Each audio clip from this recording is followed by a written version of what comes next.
આજ દિવસ સુધી તમે અમારા ઘરમાં કૂતરા જેવા માણસો જોયા છે, પણ હવે સાક્ષાત કૂતરાઓ અમારા ઘરમાં હરતા ફરતા થઈ ગયા છે. અરે રાત્રે સૂતા હોઈએ ત્યારે ગમે ત્યારે કૂતરાઓ ઘરમાં આવે છે, અમને ચાટીને જતા રહે છે. ગજવામાં ભૂલથી જો પાન મસાલા જેવું રહી ગયું ને તો કૂતરાઓ આવીને ગજવા પંપોશે, પાન મસાલા ખાઈને જ અમને છોડે છે. અરે ત્યાં સુધી કે મારા બાપુજી તો ઘરની બહાર નીકળે ને ત્યારે કૂતરાઓનું ટોળું આમ પૂંછડી પટપટાવતું ઝાપા સુધી અમને વળાવવા જાય છે. આ બધાનું કારણ શું? કોક અવળચંડાએ મારા બાપુજીના મનમાં એવું ઘુસાડી દીધું છે કે કૂતરા ભગવાનનું સ્વરૂપ છે, એમને પ્રેમ કરો અને મોક્ષ પ્રાપ્ત કરો. બસ એ દિવસથી મારા બાપુજી અમારો રહ્યો સયો ખજાનો કૂતરાઓ પાછળ ઉડાવી રહ્યા છે. અરે ગિરીશ, આ બિલ છે. 2000 રૂપિયા બિસ્કિટ વાળાને દેવાના બાકી છે. મેં કૂતરા માટે લીધેલા ને. અરે બાપુજી, આ શું માંડ્યો છે તમે? અરે આપણે બધા રાતની વધેલી ભાખરીઓ સવારે નાસ્તામાં ખાઈએ છીએ અને તમે આ કૂતરાઓને ક્રીમ બિસ્કિટ ખવડાવો છો? ચૂપ રે નપાવટ. અરે મૂંગા જીવ છે બિચારા, એ લોકોને ક્રીમ બિસ્કિટ ખાવાનું મન થાય કે ના થાય? હું મારા હિતિયાને સાદા બિસ્કિટ નથી ખવડાવતો અને તમે કૂતરાઓને આ ક્રીમ બિસ્કિટ ખવડાવો? હા, અને મેં તો નક્કી કર્યું છે કે મહિનામાં એકવાર બધા કૂતરાઓને પ્રાઇવેટ ટેક્સીમાં બેસાડી લો ગાર્ડન લઈ જઈશ. ત્યાંની ફેમસ પાઉંભાજી અને કુલ્ફી ખવડાવીશ અને મોક્ષ પ્રાપ્ત કરીશ. અરે તમે કરતા કરશો, આમાં મને મોક્ષ મળી જશે. બાપુજી, આમાં મારી હાલત કૂતરા જેવી થઈ જશે. મહેરબાની કરીને આ કૂતરા પ્રેમ બંધ કરો. અરે ગિરિયા, કૂતરાનો પ્રેમ માણસના પ્રેમ કરતા વિશેષ હોય છે. મને એ કે ક્યારે તે કોઈ આમ કૂતરાને પ્રેમથી કોઈ માણસને ચાટતા જોયા છે?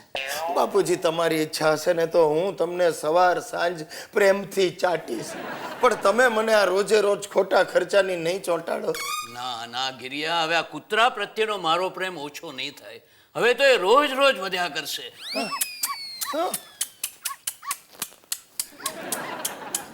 આ જોયું સાહેબ, મારા બાપુજીને કૂતરા પ્રેમનો હડકવા લાગ્યો છે અને ખર્ચાના 14 ઇન્જેક્શનો મારે લેવા પડશે. મિત્રો, ગુજરાત હવે નંદનવન બની ગયું છે. ગુજરાતના શહેરો સ્વચ્છ અને સ્વસ્થ બની ગયા છે. વિકાસના પથ ઉપર હરણફાળ ભરી રહ્યા છે. અને આ કોઈ ચમત્કાર નથી, પણ આપણા સીએમ સાહેબની દીર્ઘ દ્રષ્ટિનું પરિણામ છે. શહેરોમાં ગરીબ આવાસ યોજના, ભૂગર્ભ ગટરોની યોજના અને ઘન કચરાના નિકાલ માટેની સુદૃઢ વ્યવસ્થાને કારણે જ શહેરો સુંદર બન્યા છે. પીવાના પાણીની સમસ્યા પણ વિવિધ નક્કર યોજનાઓને કારણે હલ થઈ ગઈ છે. નર્મદા નહેરો અને પાઇપલાઇનને લીધે આપણે સૌ હરિયાળા બન્યા છીએ. સાહેબ, તમને બધાને મનમાં એમ થતું હશે કદાચ હું ચૂંટણીમાં ઊભો રહેવાનો છું એટલે આ ભાષણ ઠોકું છું. એવું નથી સાહેબ, હું ચૂંટણીમાં ક્યાંથી ઊભો રહું?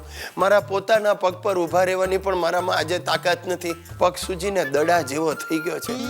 સુશીલાના હાથમાંથી સાણસી છટકી અને મારા પગ પર પડી. પણ તમને કહી દઉં, સુશીલાએ સાણસી જાણી જોઈને નથી વગાડ્યા, એના હાથમાંથી અજાણતા સરી પડી.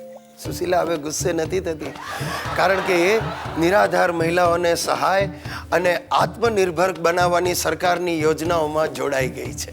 સમય મળે આંગણવાડીમાં પણ જાય છે અને એના કારણે નવરા બેઠા નખોદવાળેની પ્રવૃત્તિઓ બંધ થઈ ગઈ છે અને એને લીધે જ ઘરનો અને રાજ્યનો સમાંતર વિકાસ થયો છે. મારા ગુજરાતનું મને ગૌરવ છે અને હું ગુજ્જુભાઈ ગિરીશ કુમાર છું એનું મને વિશેષ ગૌરવ છે.